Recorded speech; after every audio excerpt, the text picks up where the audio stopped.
بوغن دكتور دبرتيون زوت مقلتي مستقدم حزي ويزرو فتلورق قبر እግዚአብሔር ሞንጆሪኖ ዝብለቶ ዝመሳሰል ምዃኑ እንዳ ዶክተር ደብረጽዮን ዝበልና ይኹነ ተግብሮይና ብዝብል ወዘ ተግብርዎ ዘለው ይመስሉ ሓንቲ ካብ ቀንድ መራሕቲ ሕወሓት ዝኾነት ሞንጆሪኖ ማለት እውን ፈትልወርቅ ገብረ እግዚአብሔር ሓደ ዋና ብሓደ ህዝባዊ ዋዕላ ነቲ ዙር ክናኽሩሮይና አንጻርቲ ግዚያዊ መንግስቲ ዝግበር ምንቅስቃስ ድማ ጠናኺርና ከይዲና ክሳብ ዓመጽ ዝበጽሕ ህዝባዊ ተቃውሞታት ክልዓልውን ክንገብሪና መባላ ይዝከረ እቲ ዙር እውን እናኸረረ ዝኸይድ ዘሎ ይመስል ካብት ማለት ሒዙ ዝወዓለ መግለጺ ለሞን ዝቐጸለን ትኸውን ግዚያዊ ምሕዳር ዝኣገዶም ጀነራላት ሲዒቡ ቢሮ ሰላም ጸጥታን ትግራይ ግዚያዊ ምሕዳር ክልል ትግራይ በፕሬዝዳንት ግዚያዊ ምሕዳር ትማል ባሕቲ መጋቢት 2017 ኣብ ልዕሊ 3 ኣዘዝቲ ግንባራት ሰራዊት ዝጽሕፍዎ እገደ ተቃይሙ እዩ ግዚያዊ ምሕዳር ድማ ነቲ ቢሮ ሰላም ጸጥታን ዘውጽኦ መግለጺ ሓላፍነት ዝጎደሎ መግለጺ ዝብል ሽሙ እውን ሂብዎ ኣሎ እዚ ብሽመተ ቢሮ ዝቐረበ መግለጺ እቲ ቢሮ ንባዕሉ ኣካል ግዚያዊ ምሕዳር ዘይኮነስ ወታደራዊ ክንፍኒ ሓደ ጉጅለ ከም ዝኾነ ብዕሊ ዘቃልዕ ነጥም እቲ ዝተፈጥረ ጸገም ዝያዳ ዘጋድድ እዩ ብምባል ላዕለዋይ ሓላፊት ቢሮ ጽሩይ መረዳእታ ዝተረኸበሎም ኣብ ውራ መሬትን ጉሕለትን ሓጺን መጺንን ጉሕለትን ሓገዝ እኽሊ ስርቂ መዓድን በርሳትን ሃፍቲ ተፈጥሮን ዘይሕጋዊ ዝውውር ሰባት ዘይሕጋዊ ዝውውር ዕጥቅን ኮንትሮባንድን ዝተሳትፉ ኣካላት ኣብ ትሕቲ ቁጥጥር ከውዕሉ ብመንግስቲ ዝተዋሃቦም ትእዛዝ ዓጺፎም ኣቐሚጦም እናሃለዉ ማሕበር መንግስቲ ምፍራስ ከም ምኽባር ሕጋ መሲልካ ምቕራቡ ናይቲ ቢሮ ላዕለዋይ ሓላፊ ናይ ምን ወገን ምዃኑ ብግልጺ ዘረድ ይብል እቲ ብሽምቲ ቢሮ ዝወጽ መግለጺ ሕጊ ምኽባር ዝብሎ ዘሎ በትድሕሪ ጉጅለ ዝወሃቦ ናይ ጥፋት አጀንዳ መፍጻምን ማሕበር መንግስቲ ምፍራስን ከም ዝኾነ ዕላውን ትገብር ካብ ዝተወሳኺ ነቲ በቲ ጉጅለ ዝወጽ ናይ ጉያ ዝወጽ ሓላፍነት ዝጎደሎ ውዕል ፕሪቶሪያ ብቐጥታ ዘፍርስ መግለጺ ብዘንዕቕ መልክዑ ፕሬዝዳንት ግዚያዊ ምሕዳር ከም ዘይቐበል እውን ገልጽ ገይሩሎም ነዚ ንምርግጋጽ ድማ ዘይሰቐሎ ዘውረደ ዝብል ብብድዓ ዝተመልኦ ኣገላለጽ ቃም እውን ብሕጊ ፕሬዝዳንት ግዚያዊ ምሕዳር ዝተውሃበ ስልጣን ሓላፍነት ዘይኮነስ ናይ ሓደ ጉጅለ ህረፍ ስልጣን ድሕረት ንምቕባል ዘለዎ አንቅዶ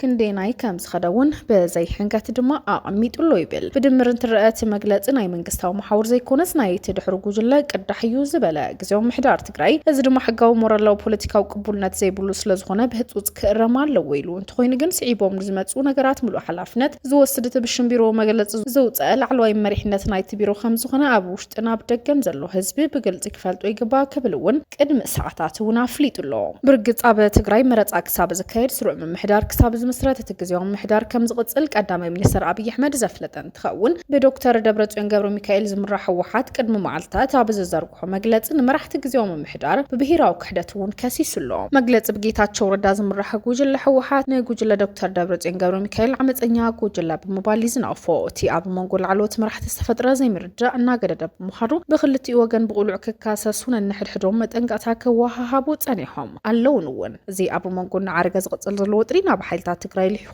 ካልእ ሰዕቤን ከየስዕብ ድማ ኣብ ህዝቢ ስጋት እውን ኣሕዲሩ ክልቲኦም ወገናት ኣብ ዝሓለፈ ሰሙን ቀዳማይ ሚኒስትር አብይ አሕመድ ላዕለዎት ሓለፍቲ መንግስቲ ፌደራል ኣብ ዝተረኸብሉ ኣብ ኣዲስ አበባ ተራኺቦም ብዛዕባ እቲ ኣብ ትግራይን ኣብ መንጎኦም ዘሎ ጸገማት ብምዝታይ ድማ ጸገማት ንምፍታሕ እውን ብሓባር ክሰርሑ ምዃኖም ኣፍሊጦም ነይሮም እቲ ብዶክተር ደብረጽዮን ገብረ ሚካኤል ዝምራሕ ሓደ ጉጅለ ሕወሓት ኣይተ ጌታቸው ረዳ ምስኡ ዘለዉ ገለ መራሕቲ ካብቲ ውድብ ስለዝተባረሩ ብሽምቲ ውድብ ካብ ዝሓዝዎ ስልጣን ግዚያዊ ምሕዳር ክወርዱ ብተደጋጋሚ ክሓተት ምጽንሑ ይፍለጥ ነቲ ጉዳይ ድማ ናብ ፌደራል መንግስቲ ቀሪብዎ እቲ ፕሬዝዳንት ግዚያዊ ምሕዳር ንምትካን ኣብ ቀዳማይ ሚኒስትር ዘቕረቡ ሓሳብ ድሕሪ ክልተ ሰሙን ክንሪኦ ዝበለ መልሲ ስለዝተውሃበሉ ድማ መስርሕ ዘሎ ጉዳይ እውን እዩ ይብል ይኹን እምበር ኣብ ትግራይ መረጻ ክሳብ ዝካየድ ስሩዕ ምሕዳር ክሳብ ዝምስረት እቲ ግዚያዊ ምሕዳር ከም ዝቕጽል ቀዳማይ ሚኒስትር አብይ አሕመድ ዘፍለጠ እንትኸውን እቲ ቀዳማይ ሚኒስትር ግዚያዊ ምሕዳር ስርሑ ከይሰርሕ ሰራዊት ትግራይ ብጎንና እዩ እናበልኩም ህዝቢ ተደናግሩ ኣለኹም ብሽም ኣብያተ ሰላም ሕብረተሰብ ተዘርጉ ኣለኹም ዝብል ግብረ መልሲ ከም ዝሃበ እንትሕበር ተዝሓይሽ ንሕና መንግስቲ ፌደራል እውን ግዚያዊ ምሕዳር ዝተውሃቦ ዕማም ንኸይፈጽም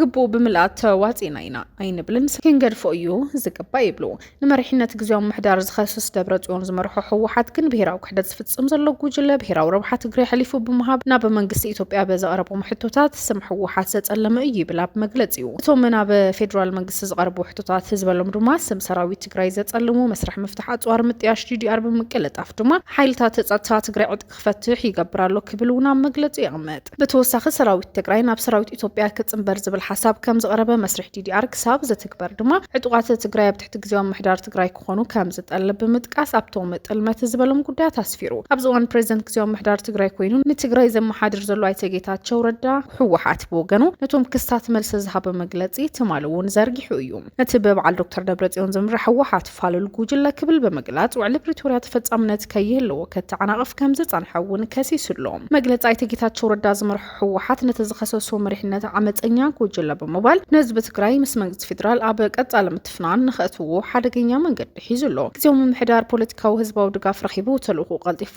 ብምውዳእ ናብ ዝተመረጸ ህዝባዊ መንግስቲ ከስጋግረና እዩ ድሌትና ዝብሉ ኣካላት ዘለዉ